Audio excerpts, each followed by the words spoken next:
Tere, Tõnis Savi, arhitekt, tänaseks ilmselt julgelt väita linnalise liikumisruumi ekspert, liikuvusagentuuri MTÜ Elav tänav, Eesti Linnaratturite Liidu asutaja, Tallinna Bicycle Weeki endine korraldaja, või mitte endine, jätkuvalt korraldaja, lihtsalt olen pausi peal praegu ja nii edasi.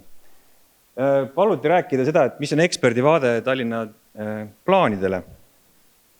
Ma hakkan panen korra asja taustale, et seda on enne ka olnud.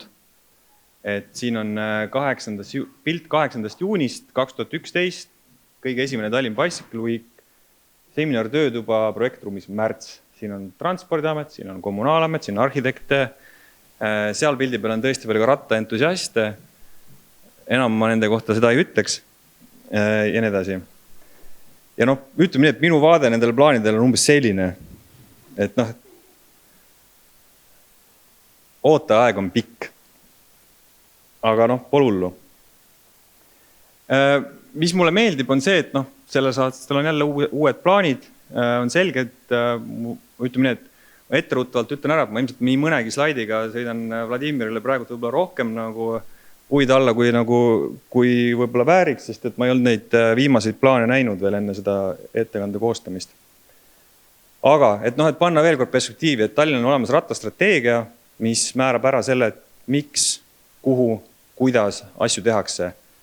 Seda saab järgida, see on Kommunaalameti tellitud. Seal on muulgas ka prioriteedid määratud. Nagu me näeme, siis tegelikult Vladimiri see skeem ilusasti istub selle prioriteetide ala sees. Seal on muulgas ka tegevuskava, mida ilmselt oleks mingil hetkel viisakas natuke update ida lihtsalt sellepärast, et mahajäämust mitte näidata. Aga võib-olla kõige olulisem osa rattastrateegiast on see, et mis meil see eesmärk on. Et meie eesmärk on tegelikult saavutada ikkagi see, et rattakasutuse osakaal oleks aastaks 2027 ehk siis 5 aasta pärast 11% kõigist liikumistest. Palju täna on? Midagi on, aga ega ei tea täpselt. Ehk et ma julgen väita, et me täna istume jätkuvalt veel selles kiired ja vihasest kategoorias oma rattainfraga, ehk sõidavad need, kes julgevad. Natukene on ka neid, kes on natuke aremad, aga tahavad.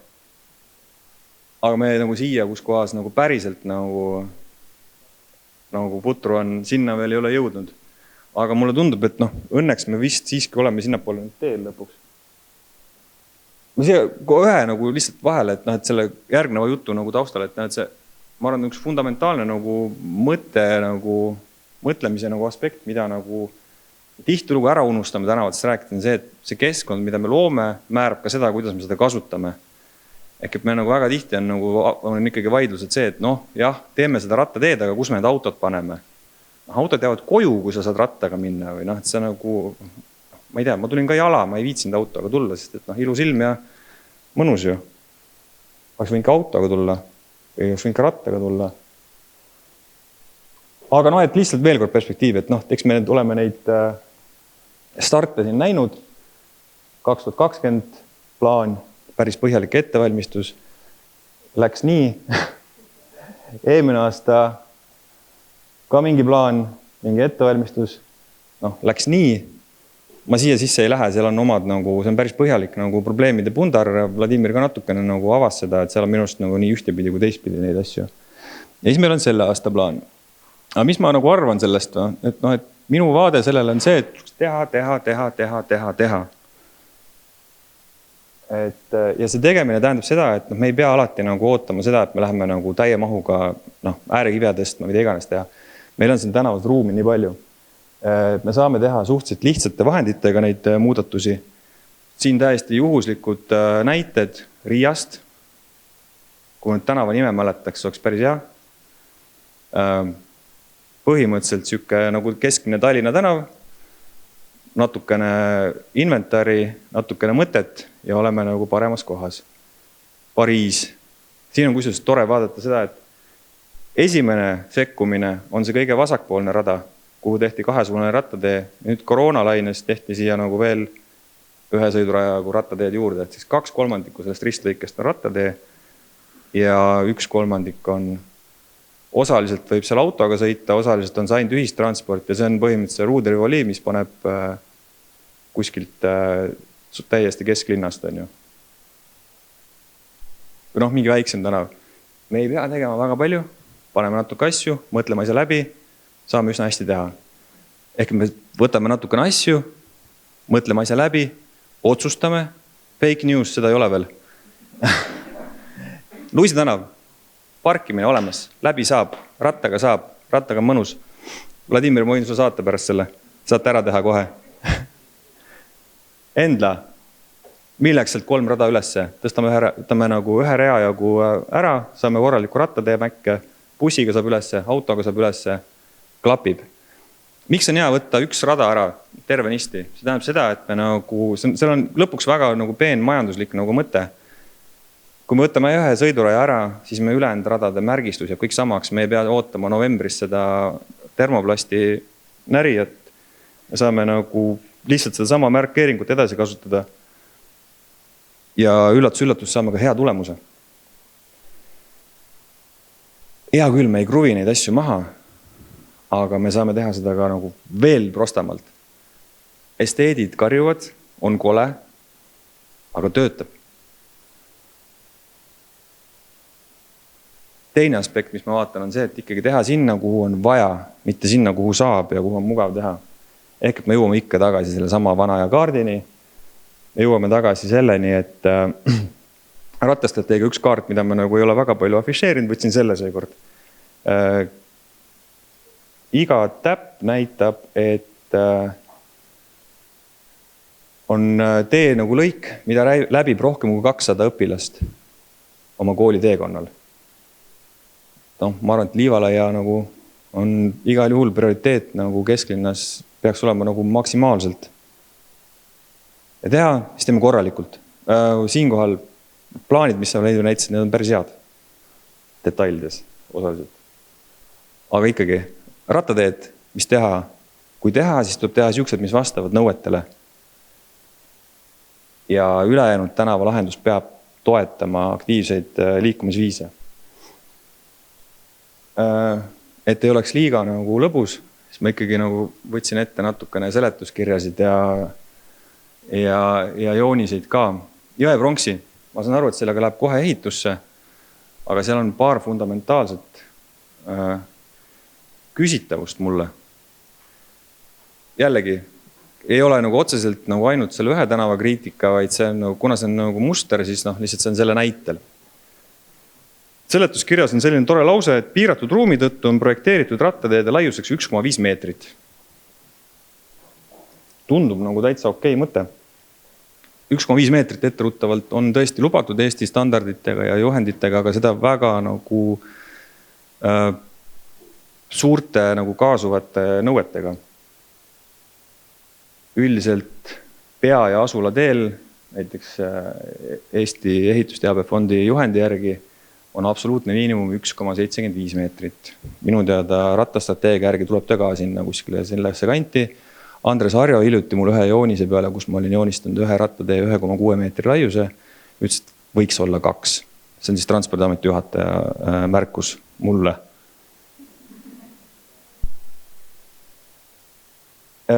Jällegi jõepronksi kitsamates lõikudes on tagatud jalakäijate minimaalne laius jalakäijatel 2 meetrit, valdavalt 2,5 meetrit.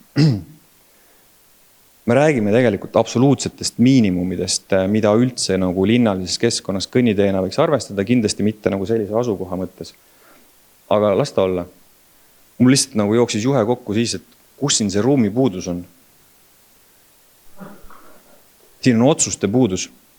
Ja see on minu arust see, mis on valdav nendes asjades. Kui me ei suuda teha otsust, et see, millest Marek enne rääkis, et miks me teeme asju.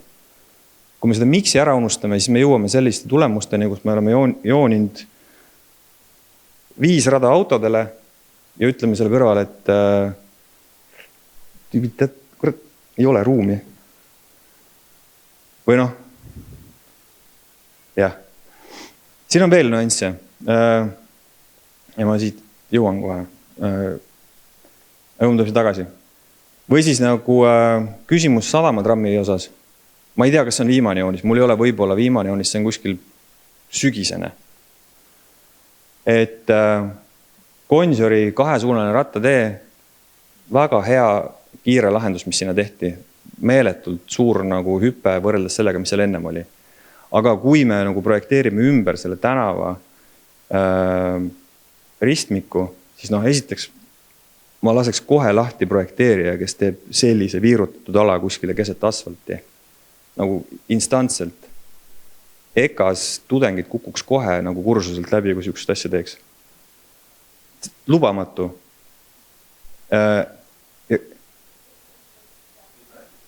Vabandust, ma räägin sellest viirustust alati. See ei ole isegi väga oluline, aga üldiselt on nii, et Gonsiori on ülevalt alla ja Laikmaa on siin niimoodi ristipidi vahel. Lihtsalt Gonsiori on põhivõrgu osa. Põhivõrgus on pärisuunalised rattateed. See, mis tehti täna kahesuunalisena, oleks ideaalne jätta hiljem ühesuunalisena. Teisele poole täpselt sama. Siit pildi pealt natuke ülespoole maneesi ristist alates hakkab nagunii, läheb edasi ühesuunaline, et selle lõigu oleks võinud selle lõnksuga nagu ära korraldada. Ma lihtsalt nagu võtaks selle niimoodi, et ma lükkaks need rajad nagu kokku ja võtaks selle nagu ruumiselt nagu T-servast. See on täiesti mõttetu ruum, see on nagu midagi, mida tuleb talvel puhtaks lükata ja kuhu tuleb viirutada umbes nagu mingi paarikümne ülekäigu raja jagu seda termoplastikut ja nii edasi. Et selles mõttes see on nagu lihtsalt täiesti ruumi raiskav olukord. Ja teine küsimus on see, et kui me selle nagu kokku võtame, siis 3 rajast, sealt võiks juba rahulikult uuesti lasta inimesed nagu sebraga üle. Et olgem ausad see, et Gonsiori Laikmaa ristlist peab sinna nagu tunnelisse minema, mida ma olen kasutanud aastast 2004, mida see lahti tehti, ma jätkuvalt eksin seal all ära. Või õigemini, ma ei ole viimased aastad sinna alla isegi läinud, ma tavaliselt lähen kuskilt mujalt. Et see on nagu lubamatu. Niipidi ei olegi, aga see ei ole ka nagu põhivõrgu osa, et selles mõttes on see nagu teatud määral nagu aktsepteeritav. Küsimusi on siin nagu muid, aga see selleks. Aga lihtsalt, et jällegi jõuame tagasi kahesuunalise juurde, et kahesuunaline on aktsepteeritav tervisevõrgus, teatud tingimustel põhivõrgus ja rattastrateegias on see ka nagu selgelt kokku lepitud, et linnalises keskkonnas kahesuunalist ei tohiks teha. Kiirete lahendustena ma olen sellega kuhugi maani nagu minu arust on see nagu täiesti põhjendatud ja nagu okei, kui see on nagu ajutine. Aga miks see nagu halb on? Ma mõtlesin, läheme siia korra. Pilt veel kord sadamatrammist. Pole üldse oluline, kus kohas see on, lihtsalt nagu see, mida on projekteeritud. Sõidutee, kahesuunaline. Selle kõrval on rattatee, kahesuunaline. Selle kõrval on trammitee, kahesuunaline. Mida see toob kaasa on see, et selle nagu ristlõikes liikumissuundade nagu erisus on selline, et üks rada tuleb alla, järgmine rada läheb ülesse. Rattarada tuleb alla, üks läheb ülesse. Trammitee tuleb alla, läheb ülesse. Ehk see nagu selle ristlõike nagu liikumiste skeem on see alumine. Kui me nagu võtaksid keskelt nagu kesktelje, kus on kahel pool on siis nagu trammiteed, sõiduteed, rattateed, siis see samade liikumiste skeem muutub nagu oluliselt lihtsamaks. Neid telgi ristlõikes, kus kohas liikumissuund muutub, millest nagu ühel pool sõidetakse ühele poole, teisele poole, jääb 4 korda vähemaks. Mis tähendab seda, et selle nagu kõik ristumised muutuvad lihtsamaks ja nii edasi. Pluss on nagu küsimus see, et kuidas siia rattateele näiteks kuskil poole pealt liituda. Või et kui sa tahad siit, ma ei tea, siia majja tahad tulla, mis siis teed, siis on nagu päris huvitavaks läheb. Lihtsalt veel kord, infot ja materjali on nagu internet täis. Hiljutine näiteks päris hea juhend on just case study'd, kuidas COVID ajal erinevad linnad on toimetanud. Ja põhimõtteliselt 3 niisugust põhiasja, mida nagu rõhutatakse. Raja laius piisav, kus see rada asub ja see, et kuidas ma saan sinna nagu peale ja kuidas ma sealt maha saan. Ehk siis ka ristmikul, et see on nagu põhiline. Aga, et mitte ainult rattateedest rääkides, rattateede osas me siin päris palju rääkinud ja need lahendused on nagu tegelikult kuskil nagu olemas. Aga nüüd see pool, et mida veel teha, et kuidas nagu tagada seda, et need nagu lahendused töötaks. Ja tegelikult on see küsimus sellele, mis siin ennem oli, et kuidas tagada kiiruspiiranguid ja nii edasi. Siis see küsimus on selles, et on olemas selline imelik nagu arusaamine, et näiteks magistraaltänavatel peaks nagu projektkiirus olema +10 planeeritud kiirusepiirangust. Mis tähendab seda, et suurematel tänavatel tegelikult projekteeritakse nagu kiiremini. Kõige markantsem näide selles osas on Pirita tee bussirada, mida projekteeriti kiirusele 80 ja samas projektis nähti ette muudetavad liiklusmärgid, millega saaks kiirust piirata vahemikus 30–70. See on umbes sama, nagu see ehitaks endale nagu eramus 50 ruutmeetrise selle esiku selleks, et sul jõulude aeg tuleb kogu suguvõsa äkki samal nagu tunnil külla. Et siis on hea hoida seda seal. Ehk et Jõepronksi on projekteeritud 60-le. See on, ja ma tuletan meelde, et seal oli nagu kitsas, on ju. Jah, projektkiirused justkui peaks olema linnas magistraalil on hea, on 60, aga rahuldav on 50 ja erandlik on 40. Olukorras, kus me läheme kõnniteede ja rattateedega nagu erandliku kategooriasse laiustes, minu küsimus on, et miks me siin nagu püsime mingites sihukestes suurustes. Aga veelgi enam, tegelikult standard ütleb, et on +10 sellest planeeritud kiirusepiirangust, aga seal on ka märkus linna keskosas eri kaalutlustele tuginevalt on soovitatav projektkiirusi alandada 20 km tunnis ja suurimat lubatud kiirust alandada 10 km tunnis võrra. Mis tähendab seda, et kui me võtame, et Liivalaia olemuslikult on pigem jaotusmagistraal, siis me võiks rääkida ka 30 alast seal. Ka nagu tänaste standardite raames, et me ei pea isegi kuskil väga olema. Ehk et jällegi otsused. Tänavate kiirus 30. Ma ei hakka siin minema sellesse süvitsi, see on nagu ammu läbikäidud teema, turvalisus on ju, et kõikvõimalikud reageerimised, räägime ruumivajadusest, kõik nagu väheneb. Aga pööraks tähelepanu sellele, et mis veel seal nagu on. Tallinnast on väga suur osa, Tallinna mürakaart tööstusmüra osas on väga ilus roheline. Tallinna mürakaart liiklusmüra osas näeb välja selline. See võiks olla ka rattateed põhivõrgu kaart sama hästi. Et see on see keskkond, kus me nagu peame siis nagu liikuma. Teine on see, et seal keskkonnas elavad inimesed.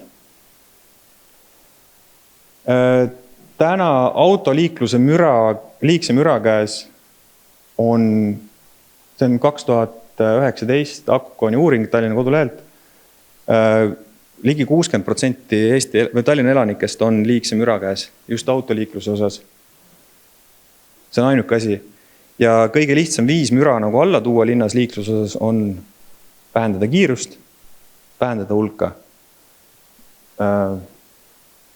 Mul on jäänud siia kõrvale märkimata, mis uuringust need kõrvalgraafid nagu pärit olid, aga põhimõtteliselt see, et sul ikkagi nagu detsibelid kukuvad koos kiirusega. Kuskil kiirusel 30 on punkt, kus refi müra hakkab ületama autode mootori müra, ehk et nagu 30 alates me tegelikult saaks kontrollida seda, et kui suurt müra see liiklus teeb. Et see ei ole nagu mingisugune lihtsalt lokaalne nagu huundus. Pariis läks augustist terves mahus 30 peale üle. Mul praegu peast ei tule meelde, mingid linnad on veel seda teinud. Minu ennustus selle osas, mis liigub Euroopa erinevate nagu organisatsioonide niisugustes materjalides täna ja kuhu poole see nagu kõik nagu liigub, siis ma arvan, me räägime 5 aasta pärast sellest, et linnade default kiirus on 30-50 asemel. Ehk me võiks tegelikult seda projekteerimisel kindlasti nagu arvestada liiklushuvilistele. Eesti kõige suurem läbilaskus ühel sõidurajal on mõõdetud Tago Antovi poolt kiirusel 30 km tunnis. Ehk et läbilaskus läheb ainult paremaks. Üks teema veel on sõidukite kiiruspöördel. See oli tore oli see, et Vladimir, et nendel skeemidel oli näha, et nende ristmikud, mis te üle vaatate, et seal see pöörderaadius tegelikult oli kõigil nagu juba nagu viidud nagu mõistlikusse kohta. Jõe Pronksi puhul tean siseinfost, et on arvestatud kõik pöörded 3-teelelisel turismibussile kiirusel 10. Võite arvata, mida see tähendab keskmisele bemmimehele.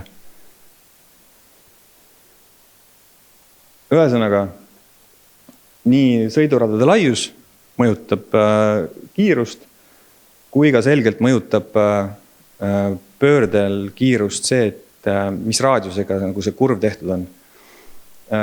Tabeli arvutus see selleks, paremal pool on ühe Eestis liikuva sõiduauto pöörderaadiused 90 kraadi tegemiseks kiirusel, paremalt võttes kiirusel 5 kilomeetrit tunnis, 10 kilomeetrit tunnis, 30 kilomeetrit tunnis ja 50, see ei mahtunud ära, see läks jälle väikseks, läks pilt. Ehk et kui te tahate saada nagu kompaktseks ruumi, siis ainuke variant on viia nagu teatud sõidukitel pöörded alla. Suvine Tobiase Kollase tänava eksperiment. Prügiauto, öeldakse, et ei mahu ära. Testime, ei mahugi. Siis avastame, et vabandust, me kontrollisime seda kiirusel 10 ja ma ei oleks seda võib-olla isegi tähele pannud, aga lihtsalt selle kiirusel 10 ei mahtunud taga enne seda sekkumist ära sinna. Ehk et tegelikult linnas pöördeid peaks vaatama nagu kolmes kihis. Meil on nii-öelda see nagu disainsõiduk, ehk siis see on suurim pidevalt seal liikuv sõiduk, mis peab seal mugavalt saama ära toimetada. Siis meil on kontrollsõiduk, ehk see on see, et mis on absoluutne maksimum, mis võib sinna aeg-ajalt sattuda. Näiteks seal samas Tobiase või Fehlmanni taga on ERR-i see saatejaam, mis on nagu täismõõdus rekka mõõtu, see peab sealt kuidagi saama läbi, aga kuna ta käib seal nagu aeg-ajalt, siis ta võib kasutada kogu seda vaba ruumi seal ristmikul, mis seal olemas on. Ja kuna me nagu disainime ja kontrollime asju nagu suuremate sõidukitega, on täpselt see, et kuskil peab saama turismibuss keerata, ta võib-olla peabki saama sinna keerata, aga oma iseasi on see, et kui ta käib seal nagu korra kuus, siis ta võib ilmselt sõita sealt suhteliselt aeglaselt esiteks ja teiseks võtta kogu ristmiku korraks ära. Aga see tähendab seda, et me peame tegelikult sõiduautode kiirust pööretel nagu kontrollima. Selleks on terve rida disaini lahendusi, ma siin ei lähe sellesse nagu üldse sisse. Aga lihtsalt, et see sõidukite kiiruspöördel, mis on nagu eriti nagu oluline just selles mõttes, et mäletame kõik Hannes Praksi meeletut õhulendu on ju. Iga hommikuselt kogen Narva või selle Pronksi Raua nurga peal seda, mida see tähendab. Midagi suurema hooga seda pööre tehakse, seda suurema tõenäosusega ristuvat teed ületav rattur või jalakäija sinna alla jääb. Nii lihtne see on. Ja siis on kolmas, või üks sükke teema veel, mida tahaks korra nagu tuua esile. See aasta isegi on suhteliselt nagu mõnusalt praegult juba nagu kannatab väljas olla. Varasemad aastad on alati oodatud seda 15. maid või 10. mai, kumb teil on? 15. mai on ju. Siis kui on see lemmik koostööpartner Kevad Vihman kõik ära pesnud. See aasta on natuke parem. Aga vaadates seda, et kus see kuramuse tolm ja pori tuleb, siis see tuleb, ütleme, valdavalt naastrehvidest. Ja kasutasin täna siin nagu võimalust napsata Tarmo Sule Kommunaalameti juhataja abi slaidid aastast 2019 naastrehvide mõju. Mis sa ikka nagu ise nuputad, kui inimesed on töö ette ära teinud. Naastrehvide kasutamisest tuleb pool pealinna tänavatolmust. Tänavatolmu sissehingamine on tõenäoliselt seotud ka sagenenud hingamisteede ja südamehaigustest tingitud haiglaravile sattumise ning koguni enneaegse surmaga. Samuti põhjustab tänavatolm silmade ja hingamisteede ärritust. Hingamiselundite haigusest tingitud surmajuhtumitele, haiglaravile sattumisele ning laste astmale.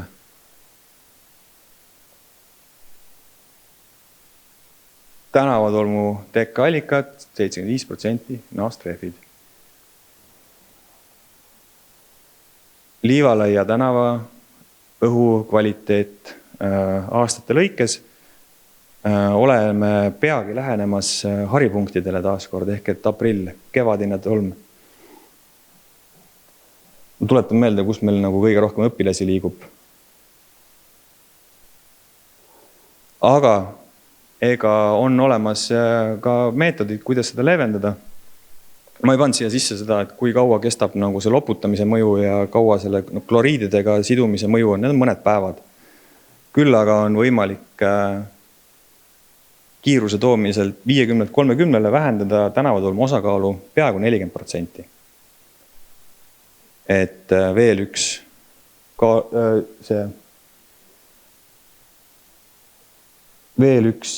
põhjus, miks mõelda aeglasemalt. Stalin varasemalt teadis, et tolm tapab, hiljem on läinud selle peale üle, et ole mõistlik. Et kokku võtta, meil on strateegilise taseme teadmised ja otsused nagu olemas. Et meil on olemas nagu strateegiat, me teame, kuhu mingid asju vaja teha on, kuidas võiks teha.